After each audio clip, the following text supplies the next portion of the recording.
इसी बात से ना कि वहाँ मोटा मोटी पैसा देना पड़ता है टिकट के लिए, तो हम लोग भी वहां जा सकते थे। तो अब इस तरह के हम लोगों के पास वो हैसियत है रवीश भाई की 2 करोड़ टका हम टिकट के लिए देंगे? जो अभी हल्ला सुन रहे हैं कि 2 करोड़ में टिकट का ये ईट बेचने का, वो भी तो हमारे ही समाज का हिस्सा है। भट्टा मालिक तो कोई दूसरे जगह से नहीं है, सब अपना आदमी है। तो ईट का रेट 5500-6000 में बेचना आज के दिन में संभव है? आप बताइए रवि साहब, आपको लगता है ये चीज? आप पत्रकार है, आप लोगों को तो सब बात रखना है, सिर्फ लाइव आ गए कुछ से कुछ बोल दिए, अर्ड सर्ट ये करना वो करना, भ्रष्टाचारी उसके जमाने में क्या था वो तो सबको पता है, जग जाहिर है। और हमको तो लग रहा है कि मास्टर मुजाहिद साहब को ही लेकर के शायद सिर्फ उसका रिजाइन तक ही ये मामला था, जबकि ये मामला मुजाहिद साहब रिजाइन होने के बाद हम कहीं नहीं देख रहे हैं विरोधी दल द्वारा भी या कुछ, इसको केवल चुनावी मामला बना दिया था। ये मास्टर मुजाहिद साहब कहीं नहीं गए हैं और एक बार पुनः विचार करने की जरूरत है उनको, और मैं चाहता हूँ कि दोबारा जदयू में आए, घर वापसी करें। ये कोई बड़ी बात नहीं है। भारतीय जनता बड़ी असमंजस की स्थिति में रहेगी। पुराने वीडियो का दौर चलेगा। जब अनजान नईमी 20 में थे तो असद अवैसी को बड़े बेहतर बताते थे, एमआईएम के कसीदे पढ़ते थे, राजद को गरियाते थे। कई वीडियो है उनका, मेरे पास भी है। तौसीफ आलम जो है वो क्या कुछ कहा था एमआईएम को लेकर के, तो जनता अपने आप को ठगा हुआ सा महसूस करेगा। लोग कहते बीमार हो गए, और लगता है कि दोबारा मुख्यमंत्री की संभाल पाएंगे। बिहार इतना बड़ा राज्य है, सेहत काफी जो है, हालांकि तो हम लोग कोशिश किए कि मास्टर मुजाहिद साहब पार्टी में रह करके, लेकिन कुछ जज्बाती लोग कुछ जज्बात में आकर के शायद मास्टर साहब, या उसको कहिए कि इतना ना लोग ट्रोल करना शुरू किया, कुछ अहमद बहादुरगंज और जगह से उनके विरोधी लोग, 90% विरोधी, 10% अपने लोग, इतना ना विरोध किया कि मजबूर होकर के मास्टर मुजाहिद साहब बहुत भारी मन से जदयू से वो रिजाइन किए। चूंकि मेरी जो असल में तैयारी है वो चुनाव लड़ने की तैयारी है, बहादुर जाएंगे, तो मैं उस पर ज्यादा ध्यान नहीं देता हूँ कि जिला अध्यक्ष कोई धन्ना सेठ 2 करोड़ में टिकट ले सकता है। इसमें मैं खास तौर से ये बात, मेरे जो एआईएम के भी साथी हैं, जो एआईएम के मेरे दोस्त हैं, एआईएम में भी अपने लोग हैं सब, कोई दूसरे जगह का थोड़ा है, एआईएम में हमारे सारे लोग अपने हैं, तो वो लोग भी अपने पार्टी के शीर्ष नेतृत्व से जरूर इस बात को करें कि सर फिर हम लोग क्या जिंदगी भर झोला ढोते रह जाएंगे? दोस्ती नहीं निभा पाया उनके साथ, उनके निर्णय के साथ खड़े नहीं हो पाए। नहीं, ऐसी इस तरह की कोई बात नहीं है। मैंने मास्टर मुजाहिद साहब को भी, जो सीमांचल के कहिए बहुत बड़े नेता कहिए उसको, और हमारे एनडीए के सबसे मजबूत, या ईट का कीमत केवल बहादुरगंज में नहीं है, उनके किबला मोहतरम जनाब इजार रश्मी साहब भी कई भट्टा के मालिक हैं और उनके रिश्तेदार भट्टा के मालिक हैं। तो वो बहादुरगंज को ये जो चुनावी ये कर रहा है, तो ये यहाँ की भली वाली जनता 20 साल पहले वाली बात नहीं है। पार्टी छोड़ दी है तो उनको ये आईएम वाला भी ऑफर कर दिया है, राजद वाला भी सब करेगा, तो कौन ऑफर करेगा? कोई ऑफर नहीं करेगा, काहे ऑफर करेगा? हमारे ऊपर ये सच्चाई है रवीश भाई, हमारे ऊपर, अरे तो सच को बोलना चाहिए। हमारे ऊपर क्या पूर्व विधायक का कोई टेर है? मुजाहिद साहब मिलना चाहे मुख्यमंत्री जी से मिल लेते थे जल्दी, जबकि अमूमन कोई एमएलए और पुराने नेता को अगर मिलना होता है तो वक्त नहीं मिलता है, लेकिन मास्टर मुजाहिद साहब जब चाहते थे मिलते थे और इलाके के मसाइल को लेकर के अपनी बात रखते थे। आप एआईएम के बारे में बोलते थे दंगाई पार्टी है, ये है वो है, आज उसी पार्टी में फिर चले गए। तो आप बताइए कि तब आपके पास अकल की कमी थी या आज अकल की कमी है, या आज अकल में बढ़ोतरी हो गई है? 2025 चुनावी साल है, ऐसे में हम अलग अलग ऐसे प्रत्याशियों से मिल रहे हैं जो कहीं ना कहीं से चुनाव के मैदान में आना चाहते हैं। सलाम आदाब, मैं रमीज रेजा, आप देख रहे हैं द गगन टॉक। आज हम एक ऐसे शख्सियत के सामने में हैं जो किसी तारुफ के मोहताज नहीं है। जनाब एहतसाम अंजुम साहब हमारे साथ है, और ऐसी उम्मीदें जताई जा रही है कि शायद हो सकता है एनडीए ने बहादुरगंज से प्रत्याशी बनाए और चुनाव के मैदान में ये नजर आए। सबसे पहले आपका वेलकम, खैर मकदम, शुक्रिया। The Gagan top YouTube channel का बहुत बहुत शुक्रिया, और आपके जितना व्यूअर्स हैं, जितने लोग सुन रहे हैं, सबको सलाम आदाब नमस्कार। का मामला चला और इस मामले ने कई मोड़ लाए। मास्टर मुजाहिद आलम जो कि जदयू से उनका एक बहुत बड़ा नाता रहा, वो उससे जो है अलग हो गए, और कहा जाता था कि मास्टर मुजाहिद एहतसाम अंजुम एक सिक्के के 2 पहलू है। हमेशा उनके करीबियों में अगर नाम आए तो सबसे पहला नाम जो है एहतसाम अंजुम का है, लेकिन दोस्ती नहीं निभा पाया उनके साथ, उनके निर्णय के साथ खड़े नहीं हो पाए। नहीं, ऐसी इस तरह की कोई बात नहीं है। मैंने मास्टर मुजाहिद साहब को भी, जो सीमांचल के कहिए बहुत बड़े नेता कहिए उसको, और हमारे एनडीए के सबसे मजबूत, चूंकि एनडीए के लोकसभा उम्मीदवार भी थे, 3.5 लाख वोट भी लेकर के आए, तो बड़े नेता तो थे ही। और जब वो चले गए तो हम लोग कोशिश किए कि मास्टर मुजाहिद साहब पार्टी में रह करके, लेकिन कुछ जज्बाती लोग कुछ जज्बात में आकर के शायद मास्टर साहब, या उसको कहिए कि इतना ना लोग ट्रोल करना शुरू किया, कुछ अहमद बहादुरगंज और जगह से उनके विरोधी लोग, 90% विरोधी, 10% अपने लोग, इतना ना विरोध किया कि मजबूर होकर के मास्टर मुजाहिद साहब बहुत भारी मन से जदयू से वो रिजाइन किए। और मुझे लगता है कि ये रिजाइन इलाके के लिए तो नुकसान है ही, मास्टर साहब के लिए भी नुकसान है। मैं बताता हूँ मास्टर मुजाहिद साहब को मुख्यमंत्री इतना आदरणीय नीतीश कुमार जी इतना चाहते थे कि जब मुजाहिद साहब मिलना चाहे मुख्यमंत्री जी से मिल लेते थे जल्दी, जबकि अमूमन कोई एमएलए और पुराने नेता को अगर मिलना होता है तो वक्त नहीं मिलता है, लेकिन मास्टर मुजाहिद साहब जब चाहते थे मिलते थे और इलाके के मसाइल को लेकर के अपनी बात रखते थे और इलाके की समस्या से अवगत करा करके इलाके की समस्या का हल निकालते थे। हालांकि अब पार्टी अलग अलग हो चुका है, अब जदयू में बने हुए हैं, मार साहब अलग है, तो कभी मुलाकात बात होती है और पता लगता है कि अब आगे की उनकी क्या रणनीति है, क्या कुछ कर सकते हैं। मेरे ख्याल से रिजाइन के बाद मास्टर मुजाहिद साहब से हमारी मुलाकात नहीं है और फोन पर एक दो बार बात हुई है। अब वो अलग पार्टी में है तो मैं कभी ये जानना भी मुनासिब नहीं समझता हूँ, क्योंकि हमारे बहुत सीनियर हैं और अच्छा नहीं लगता है ये पूछना कि सर आप किस पार्टी में जाएंगे या क्यों। हम तो ये चाहेंगे कि चले गए और आज तक किसी पार्टी में नहीं गए, इतना बड़ा वक्फ का मामला को देखिए आप, क्या कहीं पर कोई आंदोलन, कोई धरना प्रदर्शन कहीं पर कुछ है? और हमको तो लग रहा है कि मास्टर मुजाहिद साहब को ही लेकर के शायद सिर्फ उसका रिजाइन तक ही ये मामला था, जबकि ये मामला मुजाहिद साहब रिजाइन होने के बाद हम कहीं नहीं देख रहे हैं विरोधी दल द्वारा भी या कुछ, इसको केवल चुनावी मामला बना दिया था। मास्टर मुजाहिद साहब रिजाइन देने के बाद देखिए कहीं पर कोई इस तरह की बात नहीं करते और वो आदमी उसके बाद लगातार जाकर के सुप्रीम कोर्ट में इस लड़ाई को लड़ रहे हैं अकेले, और जो लोग बाकी लोग गए तो दिखावा के लिए गए। तो मैं चाहूंगा कि मास्टर मुजाहिद साहब कहीं नहीं गए हैं और एक बार पुनः विचार करने की जरूरत है उनको, और मैं चाहता हूं कि दोबारा जदयू में आए, घर वापसी करें। ये कोई बड़ी बात नहीं है, वो जब आना चाहे उनके लिए तो वो बहुत, क्योंकि आज इलाके के मसाइल को अगर रखना होगा तो जिस तरीके से मुजाहिद साहब रखते थे उस तरीके से तो हम लोग नहीं रख सकते। कम से कम जदयू में आने की दावत दे रहे हैं एकदम, क्यों नहीं, अरे वो आएंगे, हमारे गार्जियन भी हैं और बहुत मजबूत लीडर है मुजाहिद साहब। नौशाद साहब दो शख्सियत ऐसे हैं जो चुनाव जीते हैं जदयू से, जदयू के टिकट पर, और जदयू के मंत्री एमएलए रहे दो बार के। उसके बाद हमारे शीर्ष नेतृत्व और भी हैं, बुलंद अख्तर हाशमी साहब हैं, हमारे वरिष्ठ नेता फिरोज अंजुम साहब हैं, और बहुत सारे नेताओं का बड़ी लंबी फहरिस्त है हमारे पास। तो जिला अध्यक्ष के पद पर भी मार साहब रहे थे और लेकिन जब उनके छोड़ने का जो एक अरसा हो गया, लेकिन अभी तक उस पर कोई बात नहीं हो रही कि नया जिला अध्यक्ष कौन होंगे। जी जी, इसमें हमारे पास नेताओं की कमी नहीं है, शीर्ष नेतृत्व को तय करना है, क्योंकि मेरी जो असल में तैयारी है वो चुनाव लड़ने की तैयारी है बहादुरगंज से, तो मैं उस पर ज्यादा ध्यान नहीं देता हूँ कि जिला अध्यक्ष कोई भी बने, मजबूत आदमी बने जो संगठन को लेकर के चले, जिससे पार्टी मजबूत हो और संगठन मजबूत हो, क्योंकि अब सामने चुनाव है, 3-4 महीने का वक्त है। आप एनडीए से जो है बहादुरगंज की तैयारी भी आपकी, उस पर भी हम आएंगे, लेकिन जाते जाते एक सवाल इसी मुद्दे पे और है कि बुलंद अख्तर हाशमी जो कि जदयू के काफी कद्दावर नेताओं में, पुराने नेताओं में से उनकी, उन्होंने कहा था कि किसी डाल से जो है एक टहनी टूट जाने से, किसी वृक्ष से, तो वृक्ष को कोई फर्क नहीं पड़ता है। ये बात मास्टर मुजाहिद के लिए था, तो क्या आप क्या कहना चाहें? नहीं, मेरा थोड़ा सा इस मामले में अलग है। मुजाहिद साहब तो बड़े चेहरा, बहुत बड़े नेता थे, और बुलंद सर किस तरह हम सुने भी नहीं है, आप कह रहे हैं तो अभी हम अब किस तरह से वो बोल दिए या अखबार वाले छाप दिए ये हमको नहीं पता, लेकिन इस तरह की बात नहीं करना चाहिए रमेश भाई। कोई अदना सा छोटा कार्यकर्ता भी अगर पार्टी से अलग होता है ना तो तकलीफ तो होती है, चाहे दरख्त से टहनी अलग हो या टहनी से दरख्त अलग हो, दर्द तो होता ही है।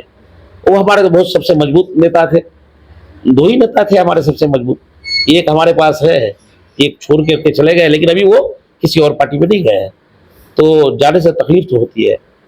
और मुजाहिद साहब बहुत मजबूत चेहरा है सीमांचल के, इसमें कोई ये बट दो राय नहीं है। चलिए, एक लाइव देख रहा था मैं, पूर्व विधायक तौसीफ आलम जो कि 16 साल तक जो है बहादुरगंज की जनता ने उन्हें जो है विधायक बना करके रखा। ईंट की बढ़ती कीमतों पर काफी चिंतित दिखे। उन्होंने कहा कि 5,000-5,500 इस तरह का जो है सरकारी दाम है, लेकिन 9,000 प्लस दाम जो है बहादुरगंज की जनता ईंट खरीदने पर मजबूर है, इस पर सरकार जो है ध्यान दे, तमाम चीजें हैं। चलिए, ईंट का कीमत के लिए तो एक सरकारी रेट तय है, और सरकारी रेट पर कभी ईंट बिका नहीं आज तक। उसका रीजन ये है कि पहले जब कोयला मिलता था, भट्टा वालों को परचेज करता था, तो कोयला का रेट 1,200, 1,500, 2,000, 2,500, 3,000 टन रेट था। आज कोयला 12,000, 12,500 का रेट है। मिट्टी का रेट बहुत ज्यादा है। तो मेरे ख्याल से, और फिर तौसीफ साहब अगर ये बोले हैं तो वो 4 साल 6 महीना कहाँ पढ़ते? उसके जमाने में ईंट का क्या कीमत था? उनके बगल में, घर के बगल में भट्टा है उनका, या ईंट का कीमत केवल बहादुरगंज में नहीं है। उनके किबला मोहतरम जनाब इजार रश्मी साहब भी कई भट्टा के मालिक हैं और उनके रिश्तेदार भट्टा के मालिक हैं, तो वो बहादुरगंज को ये जो चुनावी ये कर रहा है, तो ये यहाँ की भली वाली जनता, वो 20 साल पहले वाली बात नहीं है। आज के दिन में सोशल मीडिया इतना एक्टिव है कि उसका हर बात का जवाब देने के लिए तैयार है और लोग जागरूक हो चुके हैं, उनकी बहकी बातों में आने वाले नहीं है। ईंट का रेट के लिए हर आदमी जागरूक है, उस पर स्टडी करना चाहिए लोगों को। ऐसे बोल देना, सिर्फ भट्टा मालिकों से जाके पूछिए ना, बात कीजिए ना, बुला के एक मीटिंग कीजिए आप। ईंट बेचने का वो भी तो हमारे ही समाज का हिस्सा है, भट्टा मालिक तो कोई दूसरे जगह से नहीं है, सब अपना आदमी है। तो ईंट का रेट 5500-6000 में बेचना आज के दिन में संभव है? आप बताइए रवि साहब, आपको लगता है ये चीज? आप पत्रकार है, आप लोगों को तो सब बात रखना है, सिर्फ लाइव आ गए, कुछ से कुछ बोल दिए, अर्ड सर्ट ये करना वो करना। भ्रष्टाचारी उसके जमाने में क्या था वो तो सबको पता है, जग जाहिर है। और वो उसका 3rd डिवीजन था नंबर, जीतने वाला जो उम्मीदवार था लगभग 85,000 वोट लाए थे। तौसीफ साहब का वोट 30,000 था, वो सेकंड भी नहीं किए थे, तीसरे पोजीशन में शायद मेरे ख्याल से थे, तीसरे स्थान पर, और मार्जिन बहुत, मतलब 55,000 का मार्जिन था सिर्फ। तो अब वो तिलमिला गए और इतना मजबूत है, तो आप जानते हैं कल वो क्या बोलते थे, आज क्या बोलते हैं, तो उनकी बातों को लोग भी इतना सीरियस नहीं लेते हैं। मार्जिन तो था, लेकिन वो मार्जिन इसलिए था कि वो MIM के वजह से वो हार हुई थी। अब वो खुद MIM में आ गए हैं, तो अब तो मजबूत हुए ना वो। अब AIM के बारे में तौसीफ साहब क्या बोले थे पहले, वो तो आपको पता ही होगा, आप ही शायद कवर किए थे या नहीं। आप ही थे? अच्छा, हाँ, क्या बोले थे वो तो बात, तो उसी बात का जनता उनसे जवाब मांगेगी जब वो क्षेत्र में जाएंगे। तो कि आप AIM के बारे में बोलते थे, दंगाई पार्टी है, ये है वो है, आज उसी पार्टी में फिर चले गए। तो आप बताइए कि तब आप के पास अकल की कमी थी या आज अकल की कमी है, या आज अकल में बढ़ोतरी हो गई है? ये तो जवाब तौसीफ साहब को देना है और जनता तय करेगी। और बहादुरगंज का इतिहास रहा है, जब एक बार आदमी यहाँ हारता है तो फिर उसका बहुत मुश्किल हो जाता है वापसी के लिए। मुझे नहीं लगता है कि कहीं दूर दूर तक भी वापसी है उनकी। 2020 के चुनाव में जो है NDA का काफी जो है जो वोट रहा वो बेहतर वोट लाया। उसके बाद 2025 की जो अब बात है, ऐसे में उम्मीद जताई जा रही है, सूत्रों से खबर आ रही है कि तस्सा मंजूम जो है इस बार NDA के प्रत्याशी होंगे। लेकिन ऐसे में आपकी कोई तैयारी नहीं दिख रही है, लग नहीं रहा है कि आप सही में विधायक की तैयारी करेंगे, चुनाव लड़ेंगे। NDA की दावेदारी तो है ही, और चुनाव लड़ेंगे। NDA के कैंडिडेट के लिए दिखावा करना शायद बहुत ठीक नहीं है, बेहतर नहीं है। तैयारी फुल है और तैयारी जोरों पर है। शीर्ष नेतृत्व हमारे NDA के जो घटक दल है सब मिलकर के तय करेंगे कि इस जगह से कौन प्रत्याशी होंगे। जो भी प्रत्याशी होगा जिस जगह से, हम लोग सभी लोग तन मन धन से उनके साथ खड़े हैं। वक्त के मामले में जिस तरह से रोल रहा, जिस तरह की चीजें हुई, और खास करके JDU और चंद्रबाबू नायडू पर जो है लोगों का, मुस्लिम समाज का काफी गुस्सा रहा। और ऐसे में ये मुस्लिम बाहुल इलाका है, अगर आप प्रत्याशी बनते भी हैं तो अब जब क्षेत्र में जाएंगे तो दिक्कतें आएगी, आपको किस तरह से फेस कर पाएंगे? आज से 6 साल पहले इस इलाके में NRC CAA को लेकर के भी बहुत उबाल था। उसके सामने तो वक्फ बिल में कुछ भी नहीं है, समझिए। महीनों महीना धरना प्रदर्शन हुआ NRC CAA को लेकर के, आखिर में वो कानून बना, सिटीजनशिप अमेंडमेंट एक्ट, और लोगों को गुमराह किया गया। इंजीनियरिंग कॉलेज को और दीगर कॉलेजों को, जगह को बताया गया कि ये डिटेंशन कैंप है और जितने मुसलमान हैं इसको पाकिस्तान भेज दिया जाएगा, बांग्लादेश भेज दिया जाएगा, देश में रहने नहीं दिया जाएगा। क्या 6 साल कानून बनने के बाद एक भी आदमी इस देश का कहीं दूसरे देश में कोई मुसलमान गया है? नहीं गया है।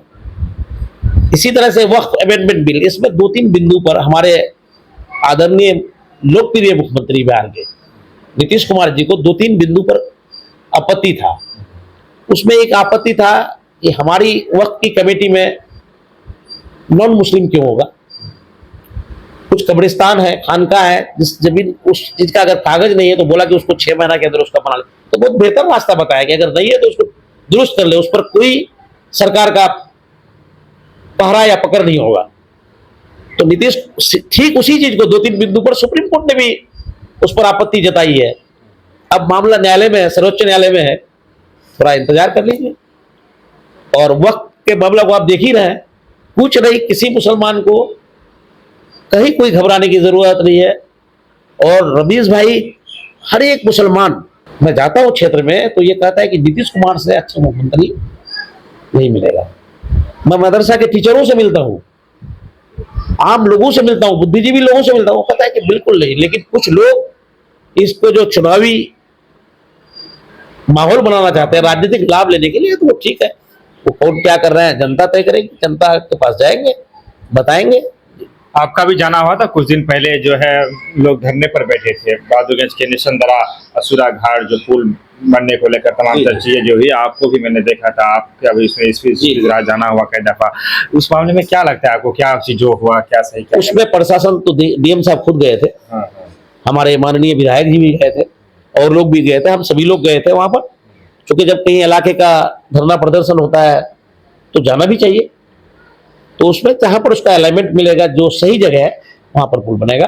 और मैं चाहता हूं कि असुरा, निसंदरा, मुसलडंगा, इस्लामपुर आपस में एक पुल जो मिला है बरसों आजादी के बाद, बहुत बड़ा समस्या था, आपका सोशल भी निसंदरा है, तो 500 मीटर 600 मीटर इधर उधर अगर हो भी जाए सही जगह पर, तो इसको ज्यादा कोई प्रेस्टीज इशू नहीं बनाना चाहिए, पुल बनने देना चाहिए, वो इलाके के लिए मील का पत्थर साबित होगा।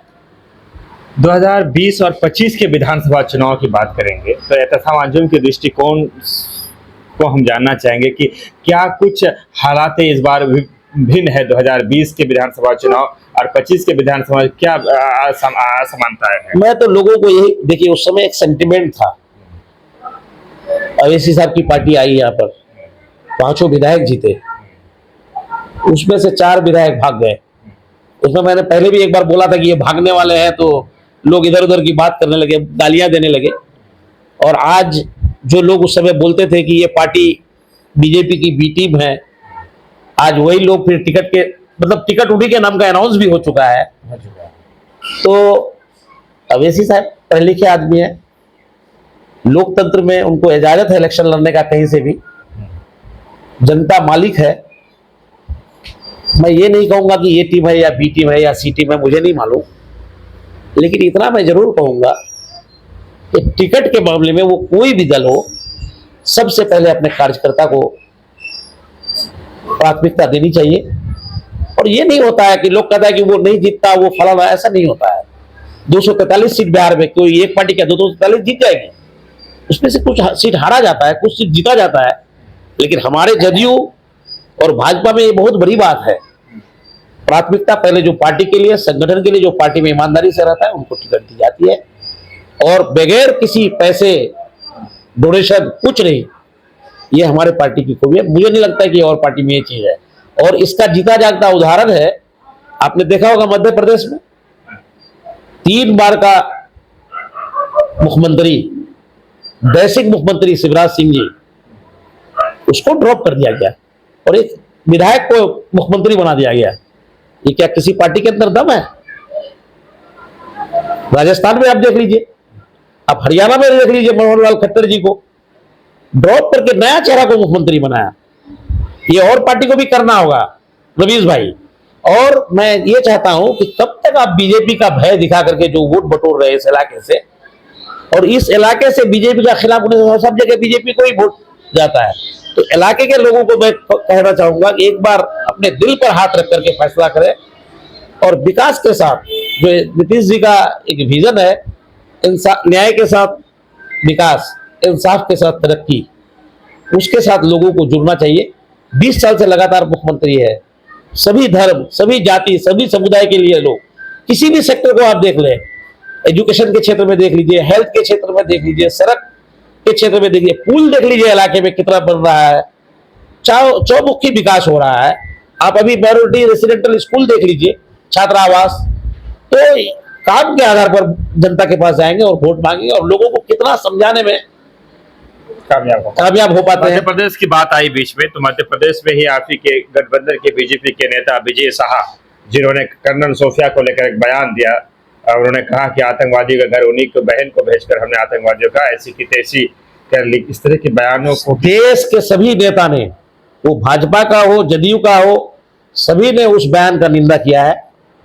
और यहां तक कि लास्ट में हाई कोर्ट ने उसको एफआईआर करने का भी दिया। वो बयान उसका काफी निंदनीय था, भचकाना बयान था, और वो लोग किस मकसद से बयान देते हैं उससे ही जवाब पूछना चाहिए। वो बयान बहुत ही, जितनी भी उनकी निंदा की जाए कम है। बिल्कुल शर्मनाक बयान है। इस तरह का बयान से बचना चाहिए। कोई आतंकवादी का कोई धर्म नहीं होता है। ये देश जितना हिंदू भाई का है, उतना मुसलमान का है, उतना सिखों का है, उतना ईसाई का है। ये देश सबके लिए है। और सोफिया कुरैशी ने जो कमाल करके दिखाई है, उस बेटी को, उसके जज्बे को, उस बहन के जज्बे को सलाम करते हैं।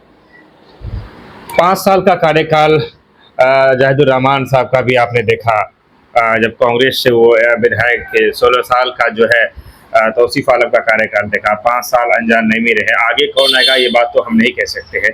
तो इन तीनों को अगर हम तुलना करें तो इसको लेकर क्या कहना चाहिए? देखिए, जाहिर साहब एक शिक्षित आदमी थे, पढ़े लिखे आदमी थे। उस टाइम में जो था, देखिए उस दौर में और इस दौर में बहुत फर्क है। उस समय इतना फंड नहीं था। तो आप उस समय और इस समय में तुलना की, 2007 से 2012 के बीच में हम पार्षद रहे। पूरे 5 साल में 4 लाख का सड़क का काम किए थे और 4 सोलर लाइट लगा था मात्र हमारे टाइम में, समझ गए। अभी जो काम होता है, हर घर बिजली, गली नली, जितना काम कहिए, जिस जगह नई रोड बनने का वहां भी रोड बनता है। तो वो तुलना ही करना गलत होगा। लेकिन 16 साल और 5 साल का अगर तुलना करेंगे तो मैं समझता हूँ 16 साल से ये 5 साल बहुत बेहतर है। एक सवाल हमने मौजूदा विधायक को भी पूछा था और मैं चाहूंगा कि आपसे भी उस सवाल का जवाब ले ले कि इस बार जो है भाजपा जनता बड़ी असमंजस की स्थिति में रहेगी। पुराने वीडियो का दौर चलेगा। जब अनजान नईमी 20 में थे तो वो असद अवैसी को बड़े बेहतर बताते थे, एमआईएम के कसीदे पढ़ते थे, राजद को गरियाते थे। कई वीडियो है उनका, मेरे पास भी है। तौसीफ आलम जो है वो क्या कुछ कहा था एमआईएम को लेकर के, तो जनता अपने आप को ठगा हुआ सा महसूस करेगा क्योंकि हमाम में दोनों ना इसमें हम कुछ नहीं कहना चाहेंगे। इसमें दोनों का कार्यकर्ता आपस में बात करें। हम तो सिर्फ यही कहना चाहेंगे कि जनता गुमराह होने से बचे, विकास करने वाले के साथ आए और नब्ज राजनीति का नब्ज टटोल कर देखे सरकार किनकी बनेगी, सरकार के नाम पर वोट करे और इलाके का चौमुखी विकास हो। यही मकसद है। सभी सेक्टर में विकास हो जितना होना चाहिए। आज हमारे यहाँ विकास नहीं हो पा रहा है। उसका मेन रीजन यही है कि आज 20 साल से यहाँ पर विपक्ष में होता है विधायक, कुछ काम नहीं होने का ये भी बहुत मुख्य कारण है। बहुत काम होना चाहिए था विपक्ष का होने के कारण। ये जाहिर सी बात है। अब एक मुखिया जब चुनाव जीतता है तो जो उसके खिलाफ में रहता है उन पर उनका ध्यान कम होता है। ये होता ही है, ये एकदम नेचर है। इसको आप नहीं बदल सकते हैं।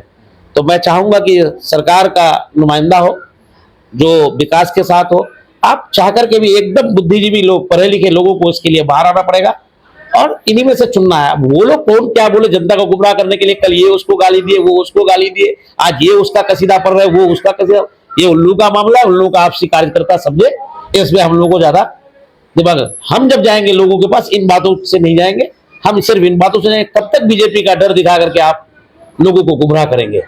आज 15 साल लगातार तीसरा टर्म है नरेंद्र मोदी जी का।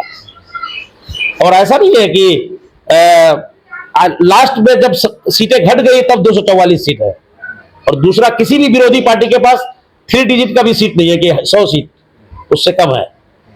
ये देख लीजिए। तो बिहार में भी इस बार मुझे लगता है कि बिहार विधानसभा चुनाव में विपक्ष का नेता भी होना मुश्किल होगा। इतनी सीटें नहीं आएंगी कि विपक्ष का नेता होगा। ये जान लीजिए। 2025 225 फिर से नीतीश। क्या बोला आपने? 2025 225 फिर से नीतीश। 2025 225 फिर से नीतीश। ये 225 का क्या मतलब? 225 विधायक हमारा एनडीए का होगा कम से कम। एनडीए का जी। लेकिन नीतीश कुमार की जो आप व्यक्तिगत चीजें हैं, लोग कहते बीमार हो गए, वो लगता है कि दोबारा मुख्यमंत्री की संभाल पाएंगे। बिहार इतना बड़ा राज्य है, सेहत काफी जो है, हालांकि विकास का जो तमाम चीजें वो अपनी जगह पे, लेकिन एक सेहत भी इंसान का जो होता है बहुत बुजुर्ग हो चुके हैं। वो बीमार केवल विरोधियों के नजर में है। अब उसके पास कुछ नहीं है बचा हुआ है बोलने के लिए, तो बीमार है।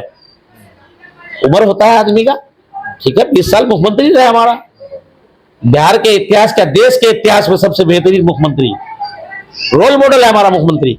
विदेशों में चर्चा होती है। पाला बदलने में भी नंबर 1। पाला बिहार को नंबर 1 बनाने के लिए अगर पाला बदलना पड़े तो ठीक है, इसमें दिक्कत क्या है। लेकिन हम जहां भी हैं, हमारा नेता मुख्यमंत्री है। सीएम का कुर्सी के लिए कोई वैकेंसी नहीं है कहीं पर। मुख्यमंत्री 2025 से 2030 फिर से नीतीश। और आपको ये बात अभी हमको कहने में कोई गुरेज नहीं होता है। विरोधी दल के पास कुछ भी नहीं, मतलब बचेगा कुछ भी नहीं। कुछ भी नहीं। जनस्वराज की सभाओं में काफी जो है मिला है और हाल ही के दिनों में उदेश जिनका काफी बड़ा नाम है राजनीति में, हमारे सीमांचल पूर्णिया से युवा आते हैं, उनको राष्ट्रीय अध्यक्ष बनाया गया है। तो ऐसे में लोग कयास लगा रहे हैं कि सीमांचल की सियासत में जनस्वराज एक फैक्टर होगा 2000। जनस्वराज के जो प्रशांत किशोर जी भी है, वो भी बहुत कुछ मुद्दे बहुत सही तरीके से रखते हैं। पलायन का मुद्दा है, बिहारी फर्स्ट होने का मुद्दा है, लेकिन आप देखते ही होंगे भी रिजल्ट जब चुनाव लड़ते हैं तो मुझे तो नहीं लगता है कि उनको कुछ अभी हासिल होने वाला है 2025 में। ठीक है, तैयारी है, लोकतंत्र में अधिकार है, वो मेहनत कर रहे हैं और तो होते रहता है हमेशा। उनकी मेहनत से ही आपकी नैया पार हो सकती है। हम ये सब नहीं, ये इस तरह की बात को हम बिल्कुल हम नहीं मानते हैं कि ये लड़ेगा वो लड़ेगा, ऐसा वैसा ऐसे जीतेगा। हम लोगों का काम करते हैं, लोग हमको काम, लोग विकास के नाम पर वोट दे, इस सब चीज को ताक पर रख दे। ये फालतू की बातें है कि लोग समीकरण बैठा रहे हैं, जातीय समीकरण है बिहार में, ऐसी बात नहीं है, लेकिन ये सब बात बेबुनियाद है भाई। इस तरह से चुनाव जीतना से नहीं जीतना अच्छा है, लोगों के लिए काम करने के लिए अच्छा। एक बात आप मानते हैं कि इस क्षेत्र में एनडीए में रह करके नेतागिरी करना बहुत मुश्किल है, उसके बाद भी एनडीए में है। यहाँ तो एआईएम के लिए भी खाली था, जा सकते थे। जनाब अख्तर साहब हमारे कोई पराये नहीं, अपने आदमी है। हिम्मत क्यों नहीं कर पाते हम लोग, मिडिल क्लास के लोग या लोअर क्लास के लोग कहिए, सिर्फ इसी बात से ना कि वहां मोटा मोटी पैसा देना पड़ता है टिकट के लिए, तो हम लोग भी वहां जा सकते थे।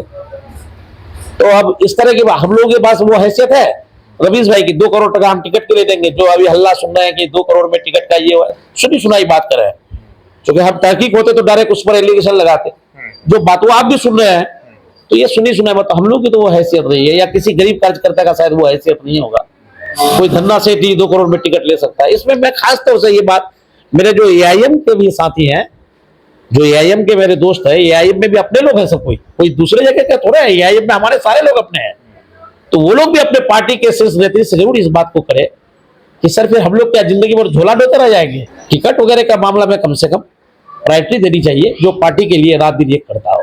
हम किसी एक आदमी का नाम नहीं कहेंगे कि रमेश भाई को या फलाना को, या लेकिन जो पार्टी के लिए दिन रात एक करे, ऐसे लोगों को तवज्जो देनी चाहिए पहले। राजनीति का एक जो माहौल बनता जा रहा है, किसी को भी कुछ लिख देना, किसी को भी कुछ बोल देना। आपने सुना होगा प्रोफेसर वसीर आलम, राजनीतिक दृष्टि से पसंद करना नहीं करना एक अलग बात है, लेकिन हमारे जैसे हम लोग का भी एक एज हो गया है और हमारे जैसे हजारों ऐसे लोग हैं जो उनके पास पढ़ करके आज माइक पे बोल रहा है, कोई कहीं नौकरी कर रहा है, लेकिन उसको लोग लिख देते हैं कि सहरू गहरू से आप इंटरव्यू ले रहे हैं। अब क्या कहना चाहेंगे वसीर आलम को सहरू गहरू बोलना? ये तो भाई परिवार और परवरिश की बात है। हम लोग के अंदर हिम्मत नहीं है कि हम किसी को गाली दे दें, ये हमारी हैसियत नहीं है। हम लोग को गाली गलौज लिखता है, अब क्या कीजिएगा, जिसको जैसे परवरिश मिला है परिवार से वैसे। हम लोग तो किसी को नहीं, सबको हक है राइट इलेक्शन लड़ने का। हम लोग की परवरिश ऐसी नहीं हुई कि हम किसी को गाली दें, अभद्र हैं। मशवीर साहब तो हमारे गार्जियन है, प्रोफेसर है, और कितने हजारों कितना 10,000 20,000 उनके छात्र हैं जो उनको नहीं जानते, उनके बारे में लिखते हैं। ये चीज है। अवध बिहारी के बाद बहादुरगंज में ऐसा मौका नहीं आया कि जब एनडीए से कोई विधायक जीत पाए। अब एहतसाम अंजुम के नाम का जब चर्चा चल रहा है तो लोगों को लग रहा है कि हो ना हो इस बार एनडीए जो है यहाँ खेला हो जाए, क्योंकि कुछ वोट जनस्वराज भी लेकर आए, उनका भी कैंडिडेट लेकर आएगा।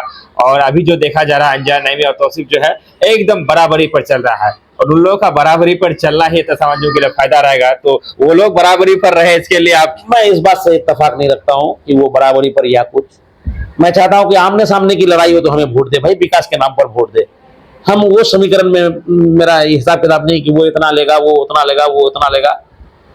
हम चाहते हैं कि विकास के नाम पर यहाँ की जनता को वोट देना चाहिए। कब तक?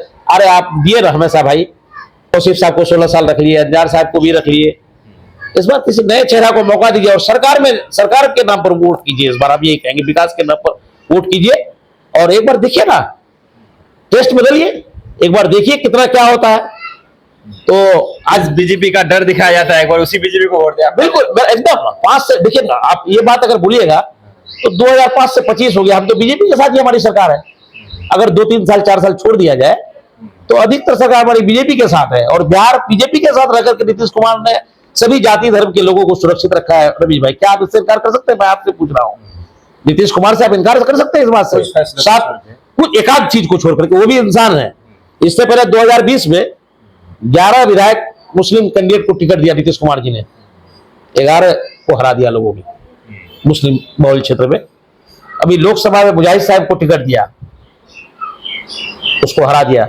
अभी लोकसभा में हम लड़े 16 सीट पर, भाजपा लड़ी 17 सीट पर, हम 16 सीट पर लड़कर के 12 सीट जीत गए और वो 17 सीट पर लड़कर के 12 सीट जीते। हमारा स्टाइल कहीं भाजपा से भी ज्यादा बेहतर है। और दुलारचंद गोस्वामी जी कटिहार 20,000 वोट से मात्र हारे। पूर्णिया संतोष कुशवाहा जी मात्र 20,000 वोट से हारे।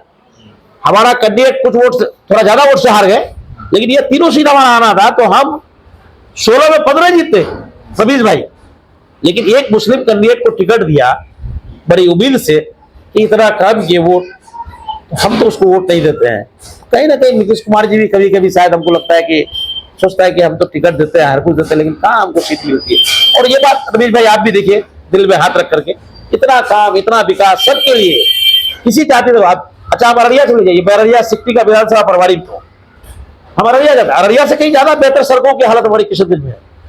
आप देख लीजिए रमेश भाई, घूमते हैं, ऐसा नहीं कि हम आपको कह रहे हैं कुछ मुंह से।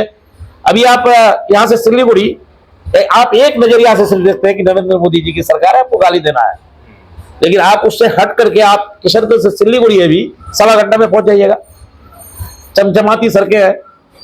अररिया आप 25 से 30 मिनट में अररिया, और किसी जमाने में अररिया आपको 1.25 घंटा से 1.5 घंटा लगता था। सिल्लीगुड़ी आने में 2.5 घंटा से 3 घंटा मिनिमम। समय की बचत है, ईंधन की बचत है। तो यही आप उस नजरिए से भी देखिए। कुछ जगह ये सड़कें हम लोग कभी सोच भी नहीं सकते थे कि इस तरह सड़कें बनेंगी यहाँ पर 4 लेन। अभी 6 लेन का काम हो रहा है, आपका गोरखपुर से शुरू हो गया है काम, आपके बगल से ही रोड जाएगा, तो काम भी बहुत हुआ है। कुछ जगह बोले नहीं कि राजनीतिक लाभ के लिए लोग उसका फायदा दोनों तरफ से। चलिए, आप बहुत लंबा वीडियो हो रहा है। आखिर में एक सवाल करते हुए हम विदा लेना चाहेंगे कि हम लोग जब कुछ लोगों के पास बैठते हैं तो एक बात होती है, और जब आपसे हमारी बातचीत हुई तो चीज़ों को हमने भी देखा। लोग कहते हैं कि मास्टर मुजाहिद आलम जब जेडीयू से अलग हो गए तो कुछ नाम लेते हैं, आमिर मिन्हाज हो गए, एहतसाम अंजुम हो गए, ऐसे और कई नाम है कि ये लोग ऐसे हैं कि ये लोग मास्टर मुजाहिद के को जो चोली दामन का आपका एक रिश्ता हो, तो ये लोग अपने मन से नहीं है, बल्कि इन लोगों को मार साहब ने कहा कि आप लोग वहां रहिए, क्या पता कब मौका मिले तो हमको फिर आने का जरूरत पड़ जाए। नहीं, बिल्कुल बेबुनियाद आरोप है मास्टर साहब पर ये बात अगर कोई बोलता है तो। लेकिन मास्टर साहब हम लोगों को कभी ये नहीं बोले, या मैं सोचता हूँ मेरे पार्टी के किसी को नहीं बोले ये चीज कि आप पार्टी छोड़ दीजिए। जो जिसको जहां से अपना फायदा, सब कोई अपने फायदे के लिए है रमेश भाई, ये झूठ बोलने से कोई फायदा नहीं। मास्टर साहब पार्टी छोड़ दिए हैं तो उनको ये IM वाला भी ऑफर कर दिए है, राजद वाला भी सब करेगा, तो कौन ऑफर करेगा? कोई ऑफर नहीं करेगा। कहाँ ऑफर करेगा? हमारे ऊपर कोई, ये सच्चाई है रमेश भाई, हमारे ऊपर, अरे तो सच को बोलना चाहिए। हमारे ऊपर क्या पूर्व विधायक का कोई टैग है? हमको कहाँ ऑफर करेगा? तो एक जगह आदमी को रहना चाहिए। हम अपने पार्टी के लिए, मेरा पार्टी हमको चाहेगा कि किसी बूथ अध्यक्ष नहीं बना दे, तो वहां पर भी हम अपना काम करने के लिए तैयार है। चलिए, बहुत बहुत शुक्रिया। एनडीए के संभावित प्रत्याशी जो कि बहादुरगढ़ से विधानसभा चुनाव का अगर पार्टी ने टिकट मिलता है तो ये चुनाव के मैदान में आएंगे, और इस बार जो 2025 का बहादुरगढ़ का विधानसभा चुनाव है, कई मायनों से जो है अपने आप में जो है एक अलग तरह का राजनीति देखने को मिलेगा, चुनाव देखने का जो मौका मिलेगा। एहतसाम अंजुम के बारे में लोग कहते हैं कि इनकी युवाओं के साथ अपनी एक अच्छी पकड़ है, मुस्लिम चेहरा है। अगर एनडीए मुस्लिम चेहरों पे जो है दाव खेले तो उसमें एहतसाम अंजुम एक नाम है जो उभर कर सामने आ रहा है। आपको क्या लगता है एहतसाम अंजुम के बारे में? आप क्या ख्याल रखते हैं? सभ्य शालीनता से आप जो है अपनी बातों को रख सकते हैं। विदा लेते हैं आपसे। आपने सुना, इसके लिए आपका बेहद धन्यवाद, शुक्रिया।